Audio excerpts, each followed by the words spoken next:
அஸ்ஸலாமு அலைக்கும் வியூவர்ஸ் எல்லாரும் எப்படி இருக்கீங்க? இன்றைக்கி சண்டேனால ஸ்பெஷலான பிரேக்ஃபாஸ்ட் இருக்கும். கொஞ்சம் லேட்டாக தான் எழுந்தேன். அதனால கொஞ்சம் சீக்கிரமாக பூரிக்கு தான் மாவு பிசைஞ்சிட்ருக்கேன். அக்கா தான் பூரிக்கு மாவு பிசைஞ்சாங்க. அவங்க ஒரு டிப்ஸ் சொன்னாங்க. 1 ஸ்பூன் சோஜியும் ரவா தான் 1 ஸ்பூன் சுகரும் ஆட் பண்ணிங்கன்னா பூரி பேட்டர் வந்து ரொம்ப சாஃப்டாக இருக்கும். அப்புறம் இல்லாமல் பூரி வந்து நல்லா உப்பி நல்லா சாஃப்டாக வரும்னு சொன்னாங்க. சைட் பை சைட் நான் வந்து பூரி மசாலா தான் செஞ்சிட்ருந்தேன். பாருங்கள், இந்த அளவுக்கு பூரி வந்து நல்லா எல்லா பூரியும் உப்பி வந்தது. எண்ணெய் இல்லாமல் நல்லா டேஸ்ட்டும் வந்து சாஃப்டாக இருந்தது. ட்ரை பண்ணி பாருங்கள். அப்படியே வந்து லஞ்சுக்கு வந்து சைடில் கிச்சடி தான் செஞ்சிட்ருக்கேன். இதுக்கான ரெசிபி வந்து லாங் வீடியோவில் அப்லோட் பண்ணுறேன், மறக்காமல் பாருங்கள்.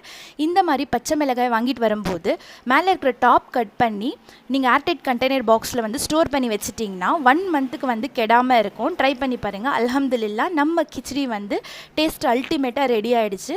இது கூட தயிர் பச்சடியும் சைட் பை சைட் ஆம்லேட்டும் ஊற்றியாச்சு. யார் யாருக்கு கிச்சடி கூட ஆம்லேட் காம்போ பிடிக்கும்னு சொல்லிட்டு கீழே கமெண்ட்ஸில்